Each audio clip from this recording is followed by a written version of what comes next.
Hello, everyone. This is Deb McBride, and welcome to my astrology podcast. Today is Wednesday, January 30th, 2019, and I am broadcasting from beautiful Escazú, Costa Rica. And we are in the middle of a very lovely aspect of the moon conjunct Jupiter. And what that is a very good, fortunate aspect. So a conjunction, again, is a blending of energies, and the moon is where we feel secure, where we feel at home, where we feel comfortable, where we are satisfied.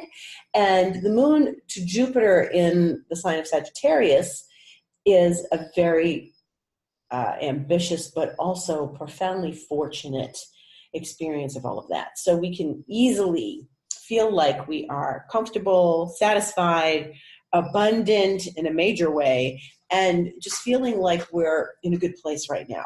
Now, of course, there's other things going on, but this is a little bit of a bonus. So we focus on the bonus right now, and we embrace it and appreciate it. And it's a good day and a good time to have gratitude and be very grateful for who's in your life, what's in your life, what you have in your life. And so I like a good moon Jupiter. It happens once a month where they are together in the same place at the same time.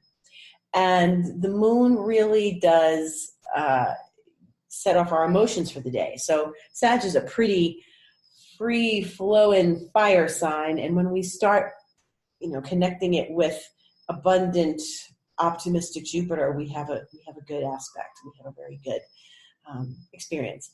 My experience also of this is that things might be really busy.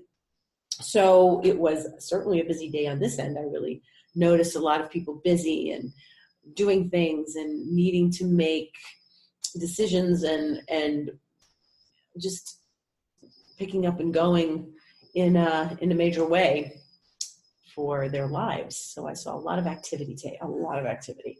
So onward ho. Tomorrow the moon is in Capricorn as of the evening. We will have it in Sag all day, and we are at the point where we're going to be switching signs, so it'll go void for a little while tomorrow, 5:30 p.m. to about 7:45 p.m. Eastern time. And so once it goes into Capricorn, it's a much more serious experience of the moon. So, get things done tomorrow during the day so that you can feel like you are optimistic and roll in with the fire. And then once it goes into Capricorn, we're really going to start seeing some more serious and committed action, which is important, and it's always good. But we do need to, see the happier energies through the day, and just be positive and optimistic, so that when we have some wrinkles with Saturn and Pluto, when the moon touches them in the next day or two, then we just make sure that we're getting, through stuff as best as possible before we start having those wrinkles. That's sort of the theme of the year, as I've been talking about. Take advantage of the Jupiter energy, take advantage of the Sagittarius energy, because we still have a whole lot of Saturn and Pluto to get through, and they are more complicated and much more tedious and much more expecting of us, if I could say that. So we are finished with the eclipses happening, and that's a really good thing because it's been an intense eclipse period, and I know a lot of people have had to adjust their energies, adjust their life, adjust what was going on because of the eclipses, and that the eclipses are very profound when they show up like this, involved with outer planets, because the first one was involved with Saturn and Pluto, and the second one last week was involved with Uranus. So there was a lot of, pushing and running and moving and shaking. And now we're starting to kind of come back from all of that. Next Monday, we will have a new moon in Aquarius, and that new moon will be the lunation that kicks out the eclipse period. So remember, it's always where we have an eclipse. When we have the eclipse, look at the lunation prior, because that started the eclipse period. Next Monday, we'll finish the eclipse period. So even though eclipses occur within 2 weeks of each other, that's not the eclipse period.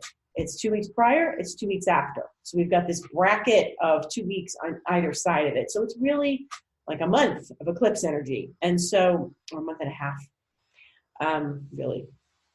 So it's something to pay attention to. Now, the new moon is going to be at 15 degrees Aquarius, and that is also the beginning of the Chinese New Year. So for those of you who don't know, Chinese New Year doesn't randomly happen. It is a lunation that causes the Chinese New Year. And what it is it's the first new moon after the sun enters Aquarius. So it's an Aquarius new moon every time there's Chinese New Year. So we say new moon because sometimes, the first new moon, because sometimes, you'll get two new moons in Aquarius. One will be very early, one will be very late. But this is the rule with Chinese New Year. So this is the year of the boar, and that starts at the new moon on Monday. They list it as Tuesday, but that's when all the celebrations are, and it begins the new Chinese year. So it's always the first new moon when the sun enters Aquarius. So you can look on an astrological calendar, but you also know just from everyday life when a new moon and when a full moon is. And the experience of Aquarius, we know that the Aquarius period starts around January 20th and ends around February 19th or so. So what we've got looking forward to is the final straw of the eclipse period on Monday. And I always like that. This particular time just seemed to fly right by. Although it's been tedious, although it's been intense, although it kicked off the Saturn-Pluto that we've been talking about, I really feel like this has been a very quick but intense, sort of like a vitamin shot of an eclipse period. And so Monday we can be finishing up with that. The new moon is at 4 p.m. Eastern time. And there's a period of time before the new moon when it's in the same sign, like Aquarius, or even a little bit before in Capricorn. We don't like to start new projects right before the new moon because it's not new yet. It's in the dark of the moon. So the moon, as you know, when it's new, we don't see it in the sky. So it's the dark moon. It's not like a full moon where we can see it very clearly and very brightly. So it is important to know that when you are starting something new and you want to start it in the phase of the new moon, you wait till the new moon actually happens. And it's better to wait till that happens because otherwise you're sort of grappling in the dark. Now, of course, people are born during these time periods where the moon is behind the sun and it's not reached the sun and it's not been a new moon yet. But, and people are born on void moons too. So we don't worry about that so much as we do in our everyday activities or our times to start new projects. And this new moon is at 15 Aquarius, which is the cardinal axis, which is if you're going to put something out into the world and you want it to be noticed and you want it to be in the limelight, that's a good moon to do it under. So very good news for that. In the meantime, Venus is still in Sagittarius, and she'll be winding down her Sagittarian journey and going into Capricorn on the 3rd, which is Sunday at 5:30 p.m. Eastern time. So enjoy this Venus in Sagittarius period. And she's been with Jupiter. And last week there were a lot of benefits and bonuses and surprises and happy news for a lot of people, and a lot of generosity going around, and a lot of connection and socializing. That was my experience of the Venus-Jupiter conjunction. And I'm sure a lot of people felt good. There were a lot of, even if you got bummed out about something, there was some silver lining in what you were going through. So the Venus and Jupiter together, they only happen once a year. It's a great time to just enjoy yourself and be connected and be present with your friends and your loved ones. But when Venus goes into Capricorn, it's going to definitely make contact with Saturn and then Pluto. So this is something you need to be aware of, because once it goes in on the 3rd, it's going to, travel towards Saturn, which it won't reach for a few weeks yet, and then eventually connect with Pluto. So, Venus is going to follow that place where the eclipse was in Capricorn at 15 degrees Capricorn, and Venus will probably trigger that eclipse point because it was so potent with Saturn and Pluto. So we'll talk more about that as we get closer, but right now we're just going to continue to enjoy that Venus in Sagittarius and connect with people and have a good time and be present for our loved ones and our friends. Mars is still in its wonderful home of Aries, and it likes it there very much, and it's going to be there for another few weeks.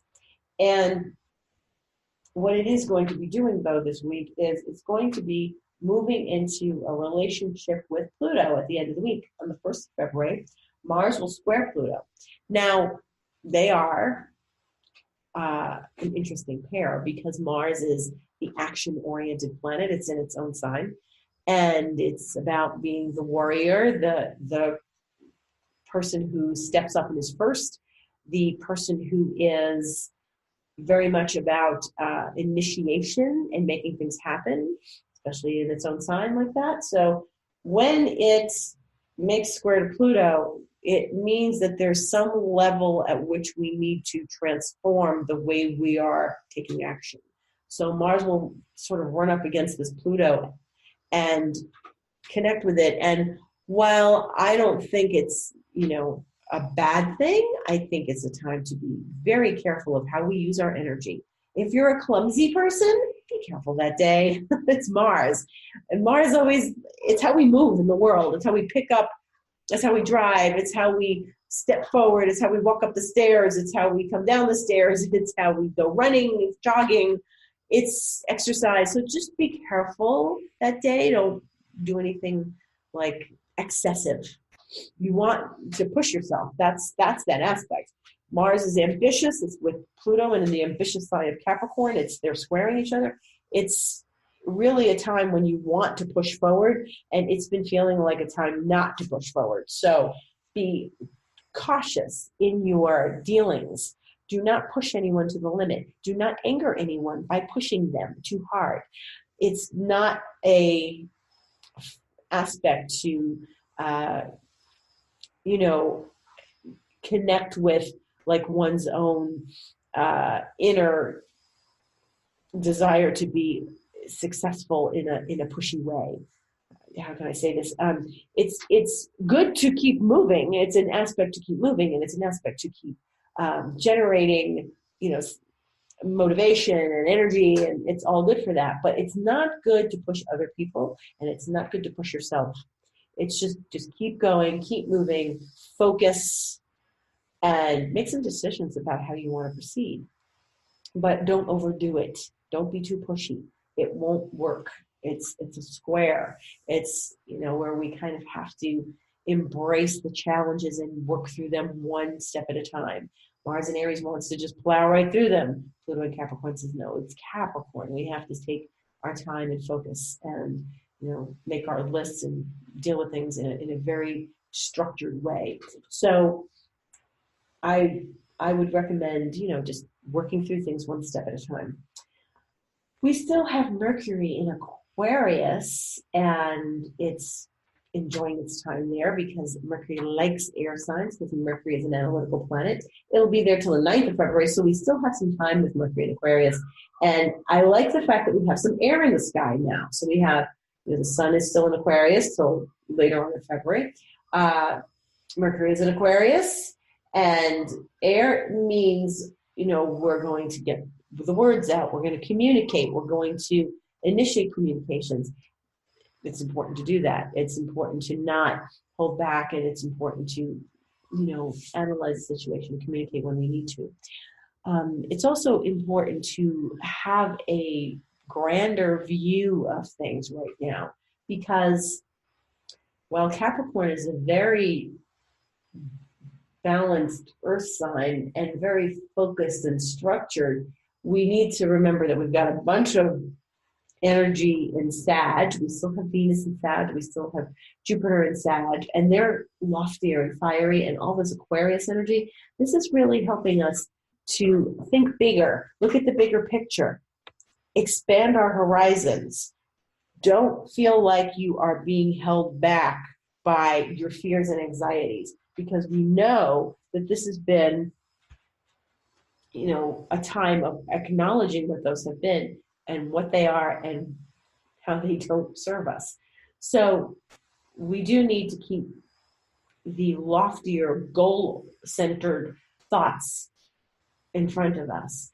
And if you have a setback, or if you feel like you're having a setback one day or for a few hours, don't worry about it. Remember, you're on a larger path. Sag and Aquarius really do work well together, and they are where we need to sort of go forward, open up, be optimistic, and go for what we have to go for long term. And not let the Saturn in Capricorn, which can really pull things back, not let that Saturn in Capricorn hold us back by throwing our fears in our face. We have to just keep remembering that there's a bigger picture out there, and Saturn's there to help structure us and get us to do things in the right time, but it's not something to just sort of listen to and say, okay, I'm just going to go cower in the corner now. That's not what this time is about. So whatever you have been contending with during the eclipse period will come to some sort of fruition or finish when we have this new moon on Monday. And think about what it's been for you. Think about the lessons you have learned. Think about what's been expansive for you and where it's been expansive for you and how you have been maybe held back or where you've been able to move forward. All of that, in a nutshell, is where we're going with this new moon. So the new moon is going to give us that extra push that we need so that we can get moving with these lessons from the eclipse period. Okay, so it's been an interesting time and a very busy time as the sun is with Mercury in Aquarius and conjunct, and that means Mercury is what we call combust. So anything that comes very close to the degree of the sun, even though it's the sun and we love the sun because it's our life force, but remember how hot the sun is, and remember anything that comes in very close contact, such as another planet, is going to be what we call combust. And combust is when it's just combusted. Well, it's combusted, it's hot. And the worst thing that you can do is overreact right now to your thoughts, to your intellect, to what someone says, because it's very heightened and hot. So say, for example, Mars was in Aquarius, which it was for part of last year, but if it was near the sun right now, it would be really hot. So we have to sort of pay attention to that. When anything comes close to the sun, we need to just sort of work with the energy. Not that the sun is bad, the sun's great, it's just hot. And so Mercury, being the planet of intellect and communication, again, I tell you, don't push it. Use this energy to come up with bright ideas, to be creative, to write in your journal, to communicate. Again, remember, it's Aquarius. It's all about air and knowledge. It's a great time to study something new. It's a great time to open the door to a new form of knowledge or understanding. So it's been a little crazy these last couple of days, and lots of phone calls, lots of emails, lots of people talking, people trying to get in touch with each other, conversations that could be heated. So that's all Mercury's sun. And they're always very close to one another in the heavens, but they're not, always conjunct. So they follow along. And Mercury, if you don't know, Mercury is close to the sun, so it stays in the sign the sun is in, the sign before the sun, or the sign after. So right now, Mercury is in Aquarius with the sun. It would never be further than either Capricorn before it or Pisces after it. So we'll still have the sun in Aquarius when Mercury will enter Pisces in a couple weeks. And so right now, when we have this combust Mercury, it's just very heated and very intense. And so it's an intense amount of communication. Communication takes on heavier tones. Communication takes on brighter things. So use this, understand this, use your intuition. Aquarius is highly intuitive. Analytical too, but if you could close the thoughts down and get them to a point where they're not interfering and distracting you, making decisions, could be very heated right now, but making decisions could be very fruitful right now. So it's sort of one way or the other, because when it's combust, it's extreme. So I say, if you get information, intuitive information, well, then that's great right now. And you should pay attention to that, because this is a time to really connect with your intuition because of the communicative properties of Aquarius and the Sun and Mercury together. So it happens every now and again. I wouldn't say it happens once a year. It happens often more than once a year. The other interesting aspect we're having is Saturn is making a lovely aspect to Neptune. So they're getting along. And that's really good, because that means the planet of reality and the planet of illusion are talking to each other in very nice ways. And that's not always the case. Sometimes we have to decide what is reality and what is fantasy in our life. And this week, they are coming together in a very lovely aspect called a sextile, which is a smooth, flowing aspect. It's 60 degrees apart.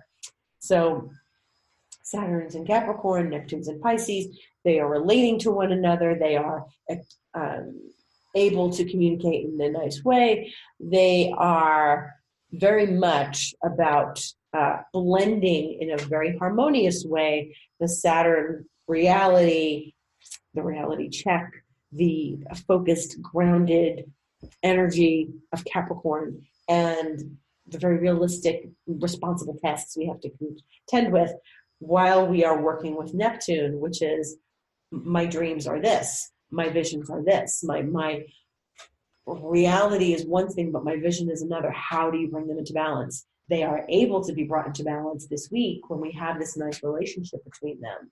And Saturn and Neptune talking to each other sweetly is actually very fortunate for us. So I would highly recommend just sort of paying attention to where everything is balancing in your life. Pay attention to what your intuition's telling you that you know is to be true, because that's Neptune, and Saturn is saying we're going to ground this in reality. So how can you bring those intuitive things into reality? How do you bring your dreams, your visions into reality? This is what this aspect helps us do. This is what it's meant to do, because it's a sextile. So that's the other big aspect we're having this week. On Saturday, Venus makes a very lovely aspect to Uranus. So that's a very nice surprise before Uranus leaves Aries and Venus leaves Sagittarius. They're in this nice fiery place together. So that's also very social, very creative. It's a smooth aspect called a trine, and they're 120 degrees apart, but they're both in fire. So that's how trines occur. Anything that's in fire, planets that are in fire, one fire sign, another fire sign, that's actually a very good aspect between the two planets. So we like that. So I think we have a pretty reasonable week coming up this week ahead. And it's been tedious with the eclipses. As I said, I think they've been intense, and I think that they've made us very aware of what we need to work on over these next 2 years. But I do believe they've brought us some clarity about where the fears came from, where the anxieties might have come from, so that we are working them through and working them out with the help of Pluto, as a great transformer. And so when I look at these things, I think that they are, we're in a pretty good place for the moment. And we should enjoy this Aquarius energy. We should use it to communicate. We should use it to analyze. We should use it to study. We should use it to have a loftier, altruistic look at our life in the world. Aquarius only comes around once a year, and it's an interesting sign. It's an interesting place for planets to be in the zodiac. It's not always understood because, and the other thing is it's got those waves as its symbol, as its glyph. People think it's a water sign, and they see somebody as a water bearer.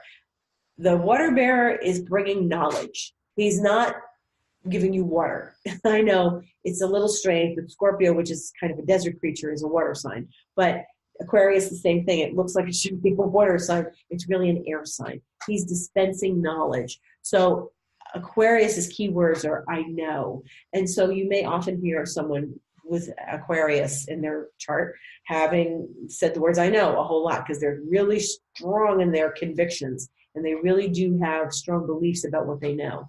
And they're not happy if they don't know something. So I highly recommend using this Aquarius energy to know something new, to learn something new, to experience something educationally new or intellectually new.